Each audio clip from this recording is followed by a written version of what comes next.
Welcome back for a second time. The first time I was interrupted. But you won't ever see that. Let's get back to what I'm doing. And where we left off, with the beautiful Lily. Without another word, she stepped off the chair and prepares a second cup of tea from a collection of supplies laid out along a shelf. A brush here, a brush there, her left hand often lightly touching the side of whichever container she's pouring. It seems to be a process she's followed dozens of times before. As I lean sideways to see around her back, she seems to use her long, dainty fingers to measure the right amount of water in the cup. It's one thing to see the different disabilities the students in my class have, but it's quite another to see how everyone seems to adapt. Shizune and Misha have no problem working together to communicate to me, and Lily herself seems to have a workaround for problems I'd never thought of. While I feel slightly guilty about her doing her work, she seems pleased to be following the correct process of the offer preparing the drink. However, Hisao has no way to work around his problems, because he's a little whore that likes to make fun of people, so he's been cursed. And I just got another pop-up. I hope you can't hear the people talking in the background. That. So, her soft voice brings me out of my silent observation. Which room were you looking for? It's not often this classroom is visited after school. The school library. Shizune and some classmates told me it was on this floor. She finishes pouring into the teacup as she nods, a small metallic tapping coming from the teacup indicated by it being stirred. Yeah. English. I'm aware of Miss Hakamishi, as are most students. To be with them means you're in class 3-3, no? That's right, in the science room with Muto. She gives a small giggle before setting down the teaspoon and slowly walking towards the table, teacup and saucer in hand. He's quite a character.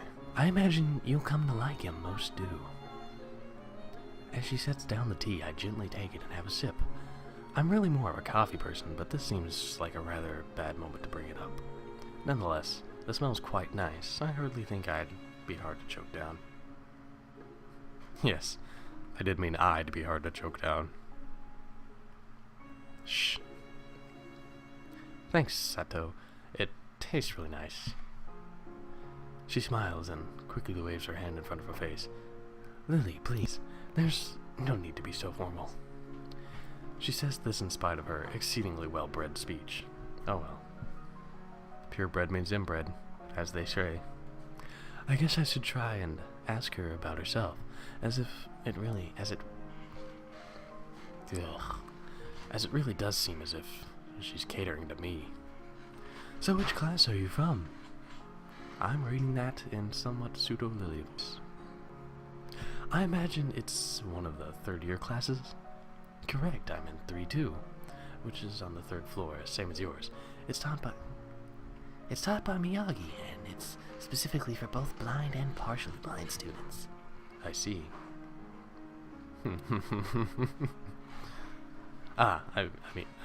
Sorry. Yeah. I feel like slapping myself for the faux pas. Looking at her face, though, she doesn't seem to in the least bit put off by it. My, there's no need to change your speech on my account. Sure, sorry. I guess I'm really showing my newness here. Hisao, don't be so awkward. An environment like this would be a big change. I can't fault you for it. While the same can't be said for everyone, many have come to terms with their conditions. Is there a... Yeah, that. There we go. Oh.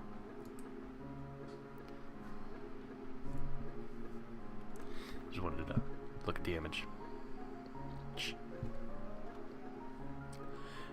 Did I already read that? Yes. No. Go back.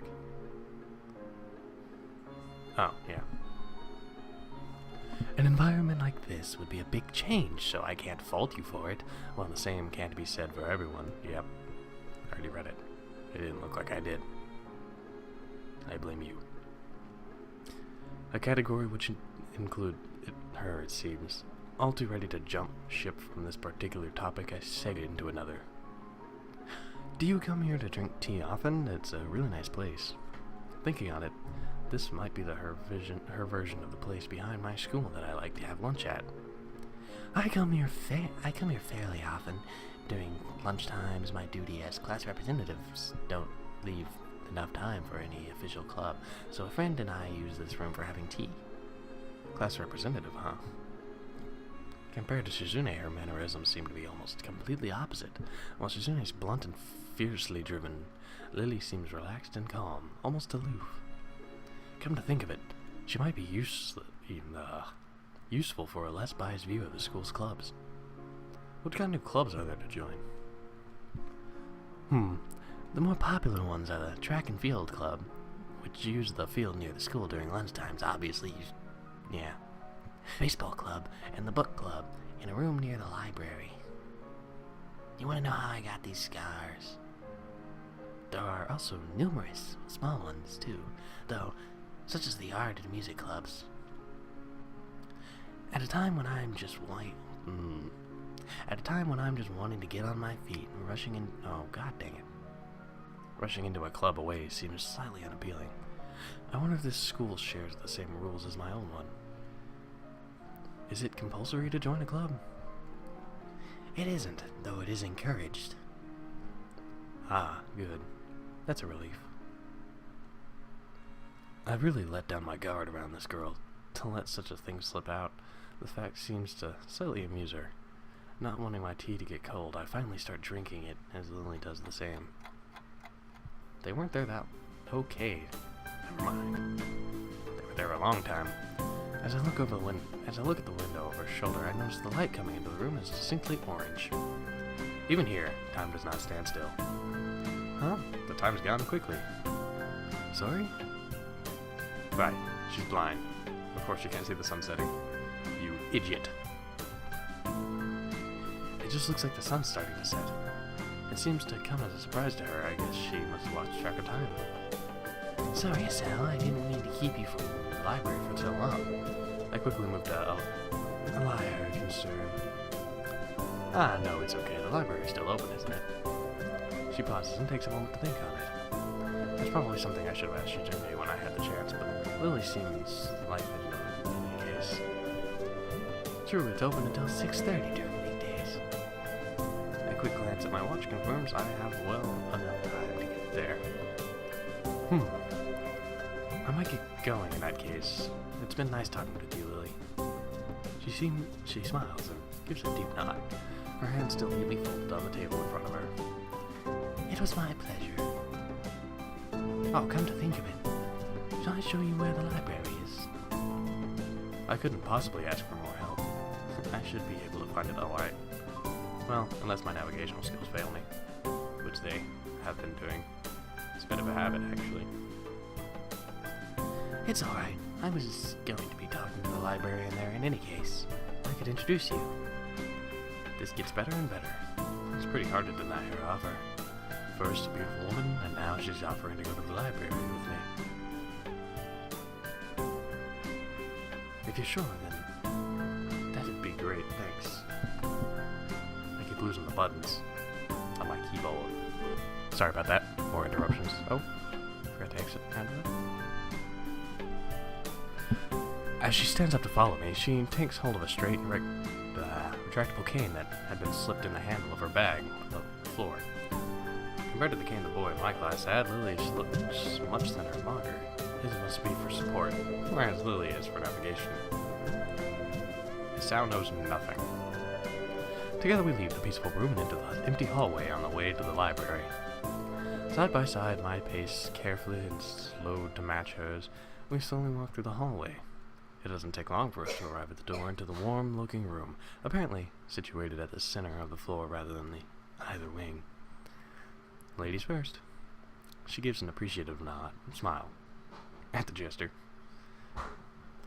taking the lead as we file in. There's two of them and they file in. To the left is the wooden library counter, with the library proper being on the right. I'm sure I just said that word wrong. It easily dwarfs my old school library, with the distinct smell of old books giving the place an almost old-world air. There didn't seem to be a lot of students here, considering the time. It isn't a big surprise. Everyone's probably either in the school grounds or in the dorms. Yuko, are you here? She says it to the thin air, since the librarian doesn't seem to be present, and of course, Lily can't see this. What's unexpected is that it draws a reaction. Something from under the counter thuds against it, followed by a quick wail, or quiet wail. Ah! The origin, apparently the librarian, quickly crawls out and bounces up to an extremely rigid attention. Hi, Lily. How can I help you? Her voice is strained in a failing attempt to sound casual, and she's rubbing the back of her head. Good afternoon. What happened just now? I heard a strange sound. It's nothing. I just hit my head. See, I dropped an eraser under my desk, and while I was looking for a pencil and dropped it, and when I was looking for both of them, and you came and surprised me.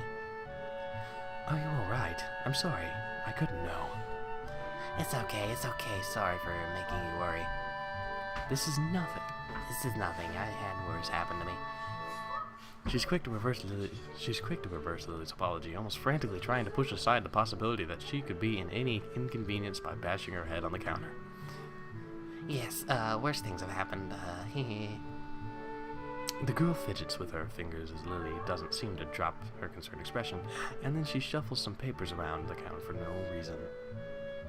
A little shorter than Lily, replete with glasses, freckles, and a very troubled look, she seems to fit a librarian perfectly. Ah, Lily, did you get my message? Shh! Ah, Lily, did you get my message? Message? I can't read phones, you know. Oh, the 2 imported books that arrived. Right. They finally came. I can't believe it took so long, but... Who sent her a message? I mean, how? She can't read phones. She can't read computers. She can't read letters either, to my knowledge. Amidst her celebrations, partially for managing to change the topic, I'm sure she notices me from the corner of her eye and freezes on the spot when she does. Oh no, I'm sorry for not noticing you before. Did you need to check out a book or return one? I'm sorry. The way she can so quickly shift between moods is a little unsettling. He's with me, Yuko. This is Hisao, a new student. I didn't get to finish reading that. Yeah. This is Yuko, the school librarian. Pleased to meet you. Hisao, right. Hisao. Pleased to meet you, too. Hisao. For a second, visibly attempts to engrave the name on her mind so she won't forget. Yuko often arranges to import foreign books in Braille for me. Would you like to tell Hisao a little something about the library? Lily's innocent suggestion is met with an expression of abject terror. Please, Lily, I can't. I don't know what he would be interested in. This is too much responsibility. How it's any responsibility at all, I didn't get. But her objection is so sincere, I don't doubt for a second that she would rather disembowel herself on the spot than tell me that the light novels were... Jesus. But... So, there are a lot of books in Braille here? I attempt to save the day by asking the first thing that pops into my head. It seems to work out, at least partially as Yuko seems to. Not exactly relax, but at least looks slightly less tense. That could have gone horribly wrong as how. Saying the first thing that comes to mind. So, what are you wearing under those clothes? Well, I think about a third or a fourth in Yamaku's library is either in Braille or audio. Makes sense, given all the blind students that'd be here. Hypocrite. I mean, he's not blind, but still disabled. If it's only that, how come this library is so big in the first place? Well, we get a lot of new books regularly because the library is so adequately endowed. Just like you. That's probably why. They spend more on new books than on my salary, and then I have to organize and shelve all of them. It's so troublesome and they weigh so much, I wish I could quit this job. A very awkward silence follows this revelation of too much information. I'll go check the aisle then, if you don't mind. It's probably best for all of us if she doesn't keep talking to me. Very well. Very well. Meanwhile, you go. I want to have these books if that's alright with you. My first impressions was right. The library is surprisingly big. Ambling down the narrow aisle, I study the spines of the books in random order, occasionally sliding one out to read the blurb, taking it with me if it looks good. In a few moments, I have a respectable stack of books in my arms. I don't know about you, Hisao, but the libraries I go to, they only let you check out 2. What time is it? 6:38. Okay. I guess I'll never be stuck choice in here. Bleh. The normality of the library sinks in. Sure, there are large print and braille books scattered throughout, but it's what it is, a library. It's as if the calm mood from the room I had tea with Lillian snuck with us in here, unless it was here to begin with. Something about this puts me at ease, just like before. I reach the end of the aisle and find a collection of desks set up for study or personal reading. Going a little further, though, I discover the nice, neat, quiet corner at the back. And he also discovers the end of the episode, because that's what this is. Don't forget to save the game turned in. Anyways, see you guys in the next one. If you like and subscribe, maybe. Still really early in the morning. Shh.